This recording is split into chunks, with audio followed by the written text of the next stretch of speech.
surgimento e a extinção dos dinossauros. Segundo o livro Durante a Documentos 60 durante a era da vida terrestre primitiva, era de vida exclusivamente marinha terminou. A elevação das terras, o resfriamento da crosta e dos oceanos, a limitação dos mares e o aprofundamento consequente, junto com um grande aumento das terras na latitude norte.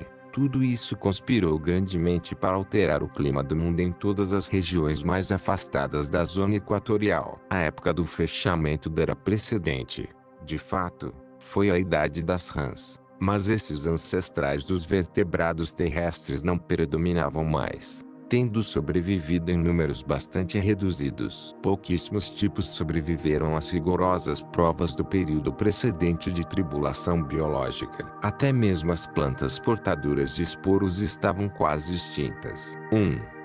A idade primitiva dos répteis. Os depósitos de erosão desse período foram, na sua maioria, de conglomerados, xisto e arenito, a gipsita e as camadas vermelhas. Em todas essas sedimentações, tanto na América quanto na Europa, indicam que o clima desses continentes era árido. Esses distritos áridos estavam submetidos à grande erosão das violentas cargas de água periódicas, vindas dos planaltos da vizinhança. Poucos fósseis são encontrados nessas camadas, mas numerosas pegadas de répteis terrestres podem ser observadas no arenito. Em muitas regiões, os 300 metros de arenito vermelho depositado nesse período não contém fósseis. A vida dos animais terrestres era contínua apenas em certas partes da África. A espessura desses depósitos varia de 900 a 3.000 metros, chegando a 5.500 metros na costa do Pacífico. Posteriormente,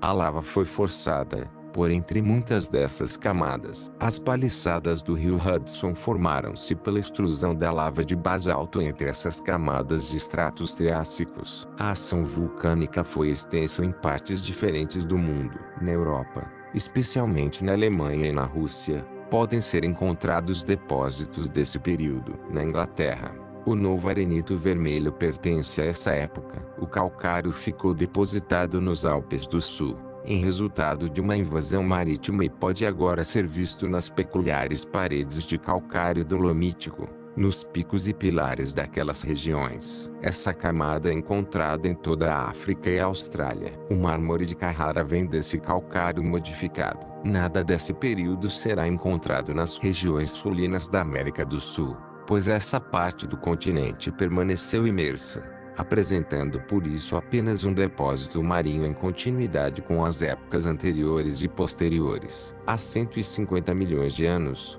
começaram os períodos primitivos da vida terrestre e da história do mundo. Em geral, a vida não foi bem, mas foi melhor do que durante o fechamento extenuante e hostil da era de vida marinha. Na abertura dessa era, as partes oriental e central da América do Norte, a metade norte da América do Sul, a maior parte da Europa e toda a Ásia estão bem acima do nível do mar. A América do Norte, pela primeira vez, encontra-se isolada geograficamente, mas não por muito tempo, pois a ponte de terra do Estreito de Bering emerge de novo.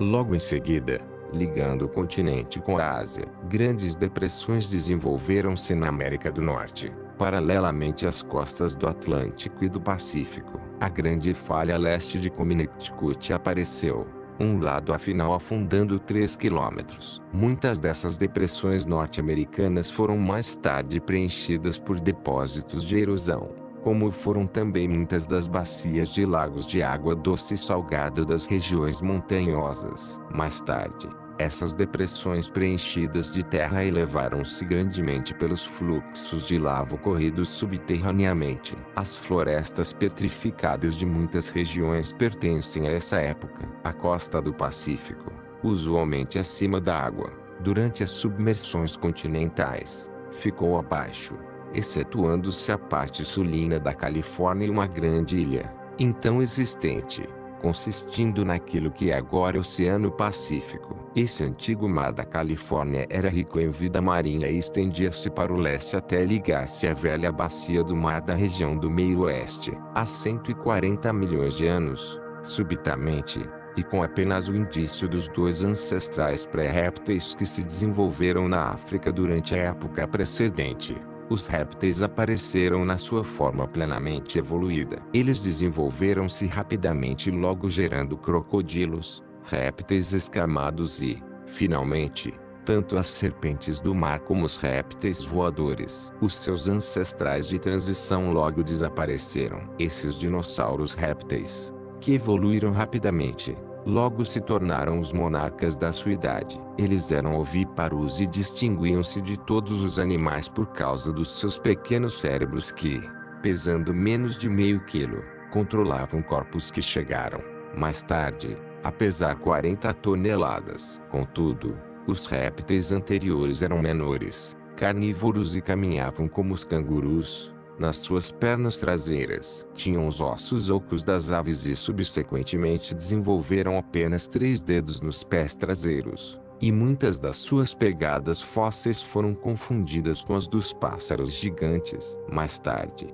os dinossauros herbívoros evoluíram. Eles andavam sobre todas as 4 pernas, e uma ramificação desse grupo desenvolveu uma couraça protetora. Vários milhões de anos mais tarde, os primeiros mamíferos apareceram. Não eram placentários e demonstraram uma ligeira falha. Nenhum sobreviveu. Esse foi um esforço experimental para melhorar os tipos de mamíferos, mas não teve êxito durante a vida marinha desse período era escassa, mas melhorou rapidamente com a nova invasão do mar, que novamente fez surgir longas linhas costeiras de águas rasas. E porque havia mais águas rasas circundando a Europa e a Ásia, as camadas mais ricas de fósseis podem ser encontradas nesses continentes. Hoje, ao estudardes a vida dessa idade, deveis examinar as regiões do Himalaia, Sibéria e Mediterrâneo, bem como da Índia e ilhas da Bacia do Pacífico Sul. Um traço importante da vida marinha foi a presença de multidões de belas amonites,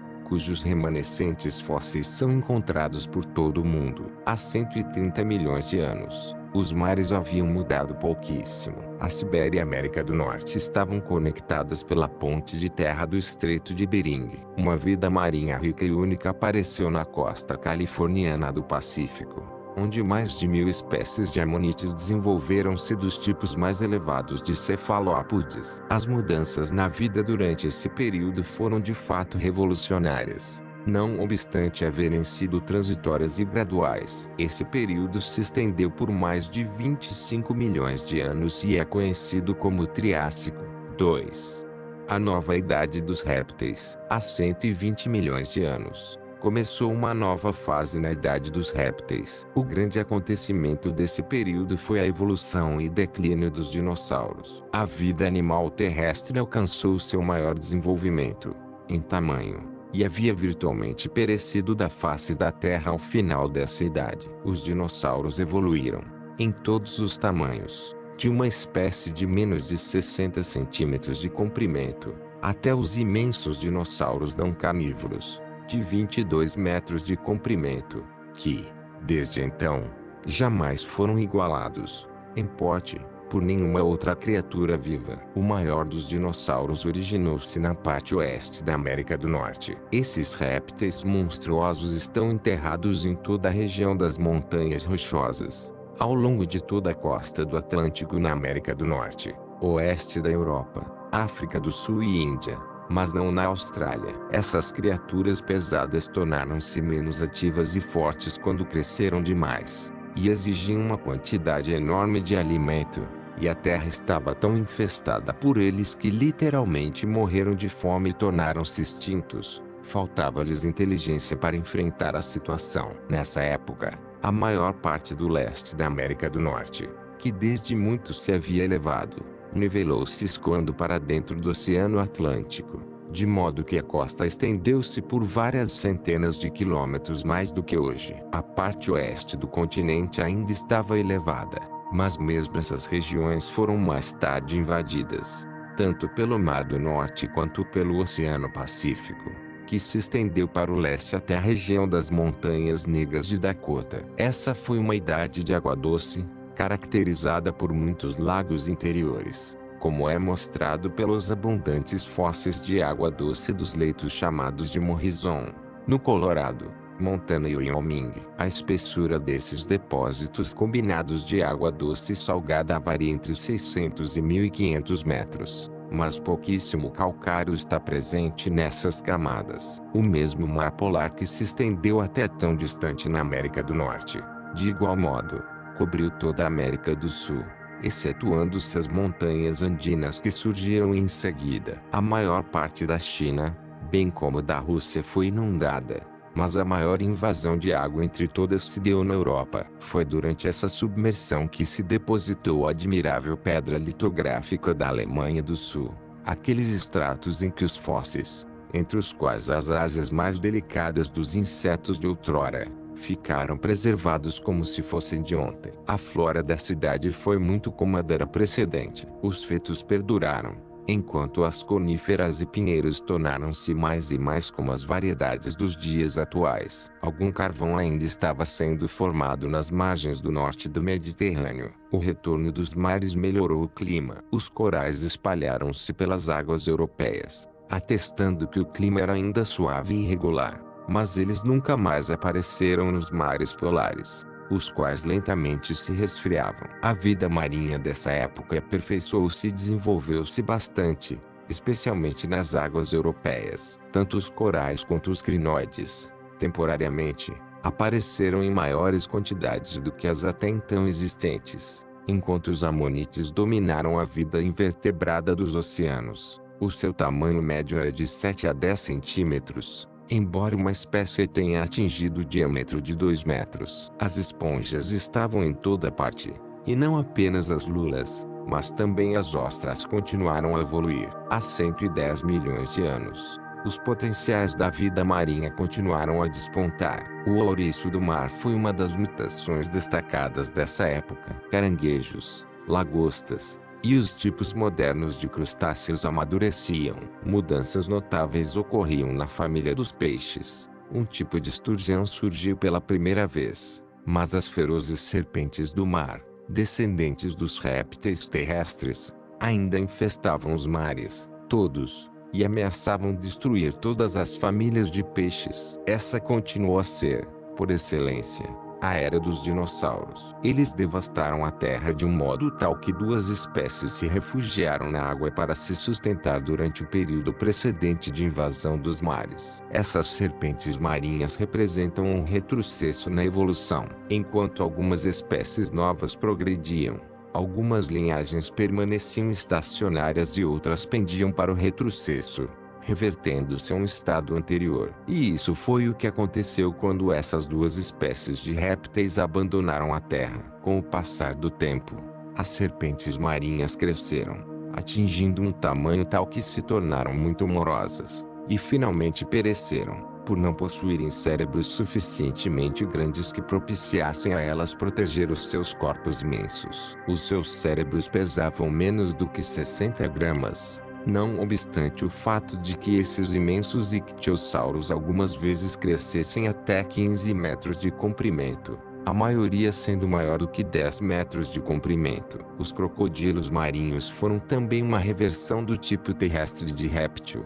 Todavia, diferentemente das serpentes do mar, esses animais sempre retornavam à terra para porem os seus ovos. Logo depois que duas espécies de dinossauros migraram para a água, em uma tentativa fútil de autopreservação, dois outros tipos se lançaram ao ar por causa da amarga competição pela vida na Terra. Mas esses pterossauros voadores não foram os ancestrais dos verdadeiros pássaros das idades subsequentes. Eles evoluíram de dinossauros saltadores de ossos ocos, e as suas asas, com um comprimento de 6 a 8 metros, tinham o formato das asas dos morcegos. Esses antigos répteis voadores cresceram até 3 metros de comprimento, e tinham mandíbulas separadas como as das cobras atuais. Durante um certo tempo, esses répteis voadores pareciam ter tido muito êxito, mas deixaram de evoluir em linhagens que os capacitassem a sobreviver como navegadores aéreos. Eles representam os grupos de não sobreviventes dos ancestrais dos pássaros. As tartarugas proliferaram durante esse período,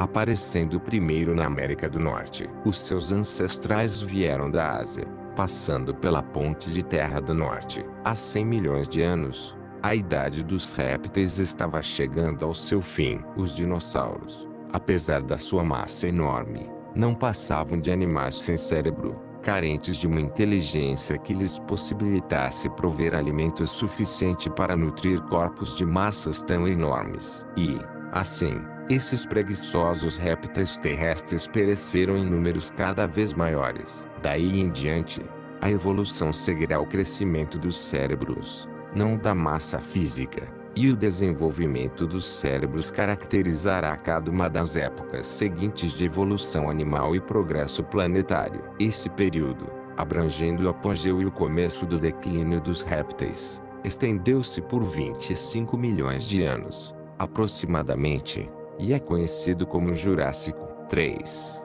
O estágio Cretáceo, o período das plantas em florescimento, a idade dos pássaros. O grande período Cretáceo tem o seu nome derivado da predominância, nos mares, dos prolíficos foraminíferos geradores de cal. Este período leva durante até quase o fim da longa predominância dos répteis e testemunha o aparecimento das plantas com flores e a presença dos pássaros terrestres. Esses também são os tempos do término da derivação dos continentes para o oeste e para o sul, acompanhados de deformações tremendas da crosta terrestre e do fluxo da lava que se espalha, concomitantemente, por todos os lados, bem como de grandes atividades vulcânicas. Perto do final do período geológico precedente, grande parte das terras continentais estava acima da água, embora ainda não houvesse picos nas montanhas. Todavia, à medida que a movimentação da terra continental prosseguia, encontrou seu primeiro grande obstáculo no leito profundo do Pacífico.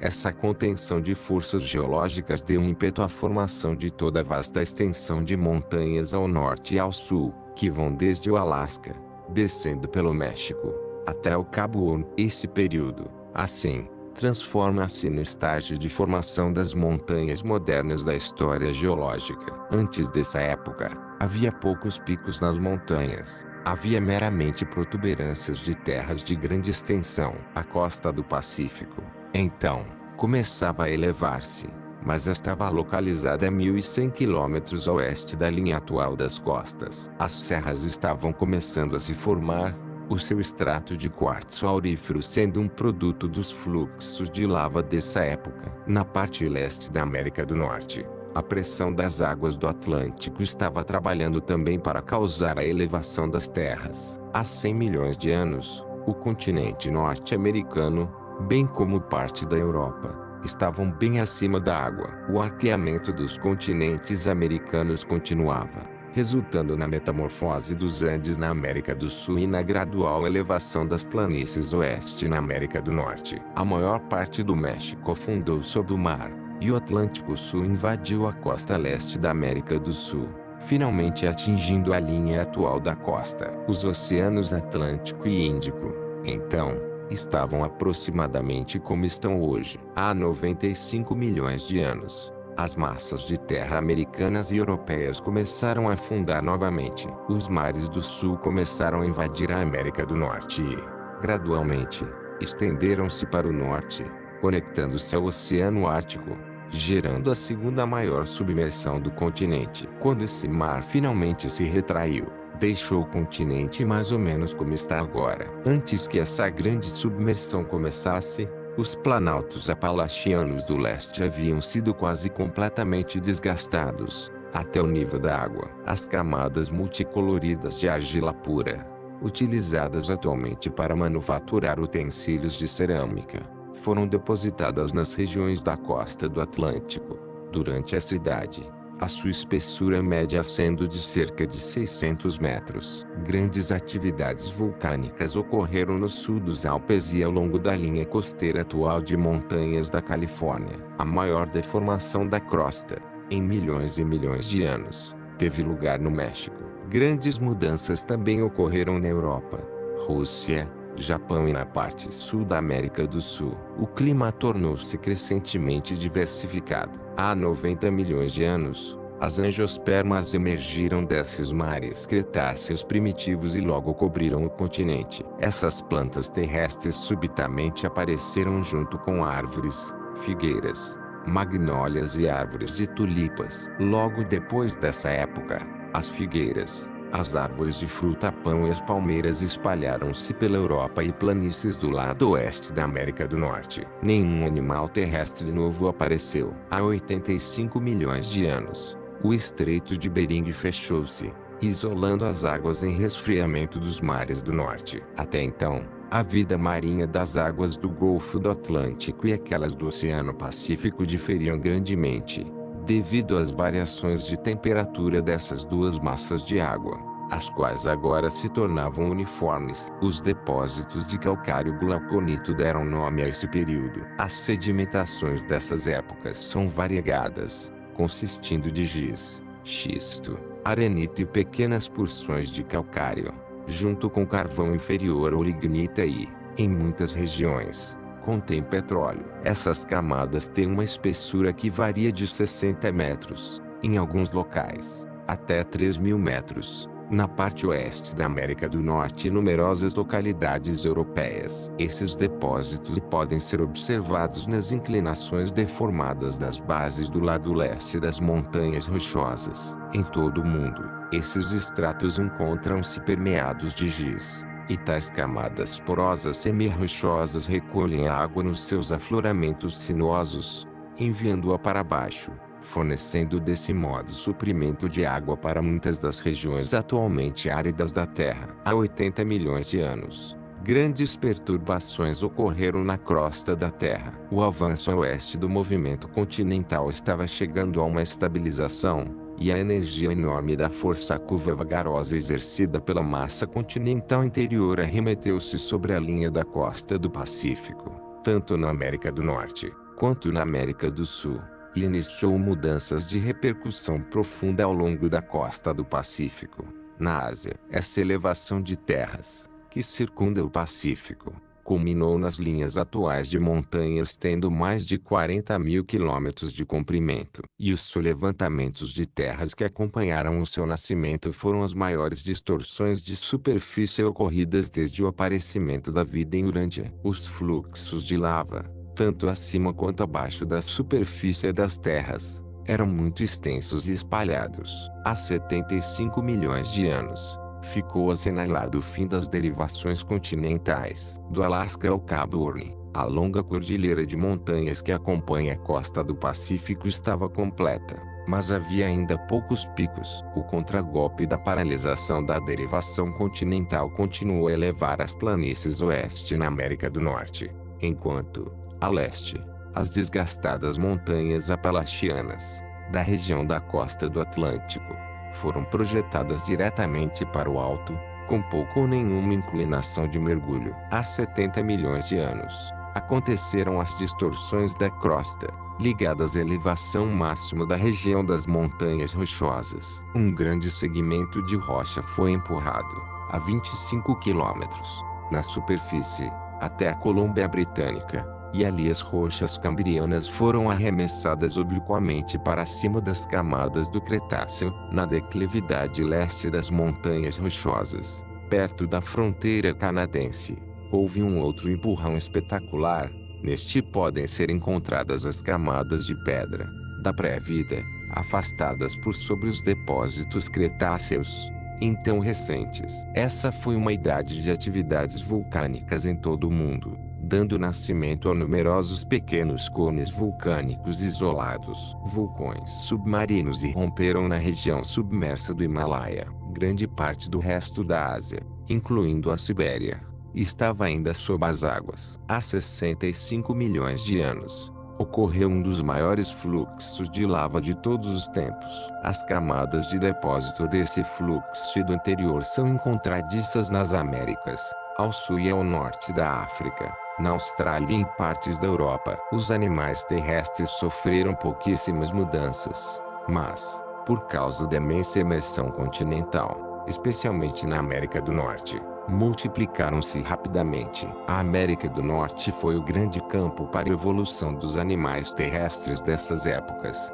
a maior parte da Europa estando sob as águas. O clima ainda era quente e uniforme. As regiões do Ártico estavam desfrutando de um clima muito semelhante ao atual na parte central e sul da América do Norte. Uma grande evolução da vida vegetal estava acontecendo. Entre as plantas terrestres as angiospermas predominavam, e muitas das árvores atuais tiveram o seu primeiro aparecimento, incluindo a faia, bétula, carvalho, nogueira, falso plátano, bordo e palmeiras modernas. As frutas, as gramíneas e os cereais eram abundantes, e essas gramas com sementes e árvores serviram ao mundo das plantas, do modo que os ancestrais do homem foram para o mundo animal, os segundos em importância evolucionária apenas em relação ao aparecimento do próprio homem. Subitamente, e sem uma graduação preparatória, a grande família das plantas de flores sofreu mutação, e essa nova flora logo se espalhou pelo mundo inteiro. Há 60 milhões de anos,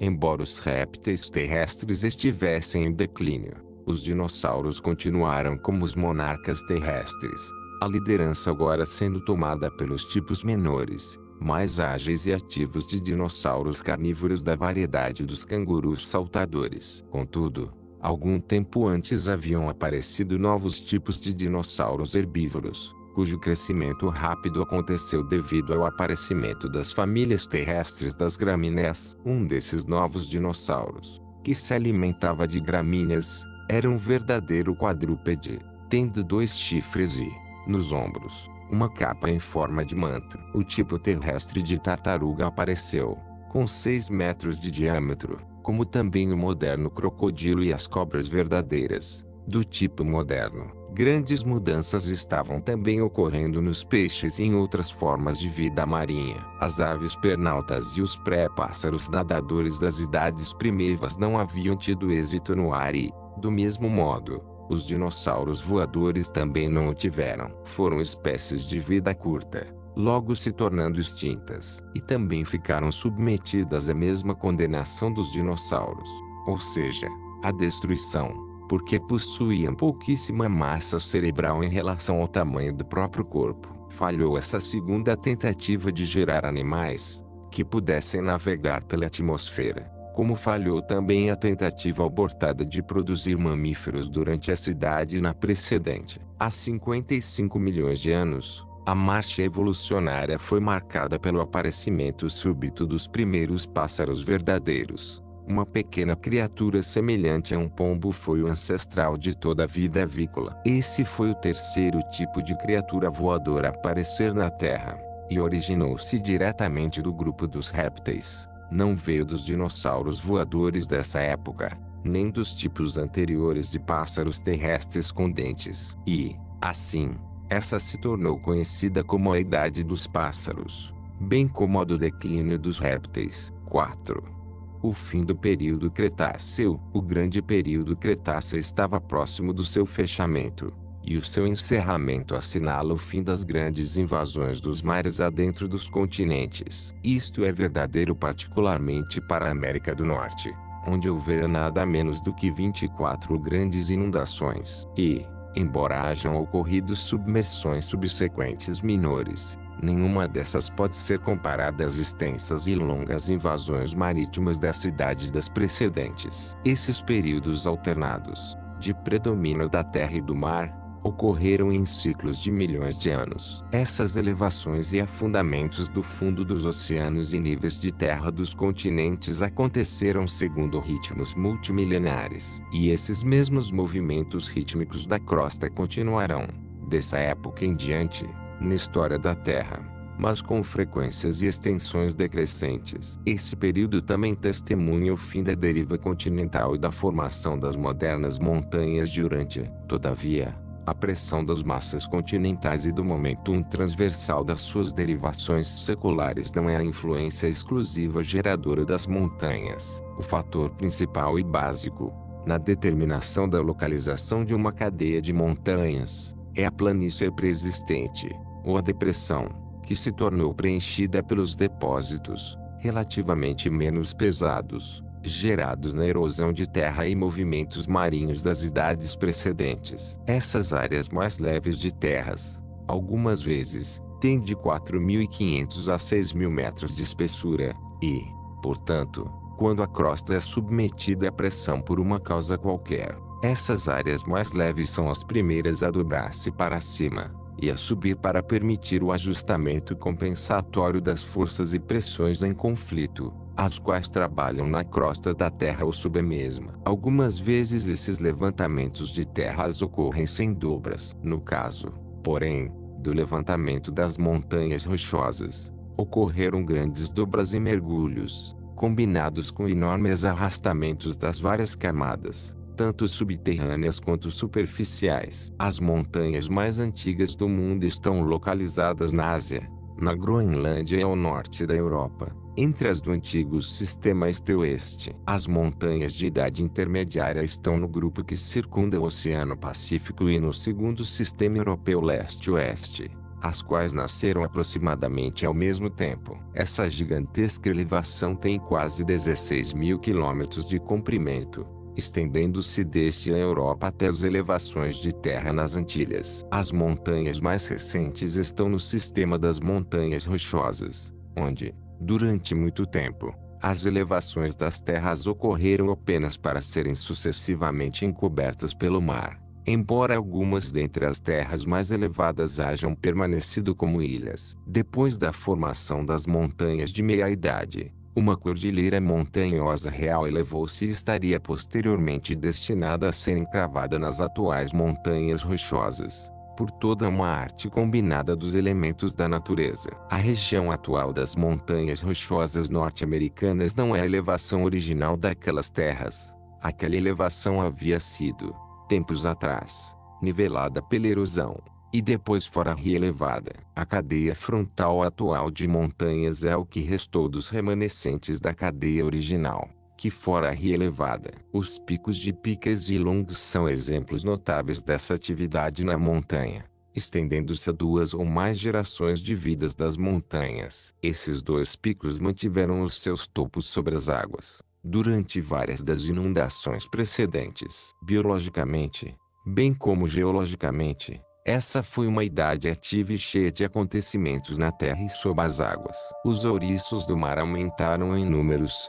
enquanto os corais e os crinoides diminuíram. Os amonites, de influência preponderante durante uma idade anterior, também declinaram rapidamente. Nas terras, as florestas de fetos foram amplamente substituídas pelas de pinheiros e outras árvores modernas, incluindo as gigantescas sequoias. Ao final desse período, enquanto os mamíferos placentários ainda não haviam surgido, o estágio biológico foi completamente estabelecido para o aparecimento, em uma idade subsequente, dos primeiros ancestrais dos futuros tipos de mamíferos. E assim termina uma longa era de evolução do mundo, estendendo-se desde o primeiro aparecimento da vida terrestre até os tempos mais recentes dos ancestrais imediatos da espécie humana e das suas ramificações colaterais. O período Cretáceo, engloba 50 milhões de anos e encerra a era pré-mamífera da vida terrestre, que se estende por um período de 100 milhões de anos, e é conhecido como um Mesozoico, apresentado por um portador da vida de Nebadon, designado para Satânia e agora atuando em Urântia.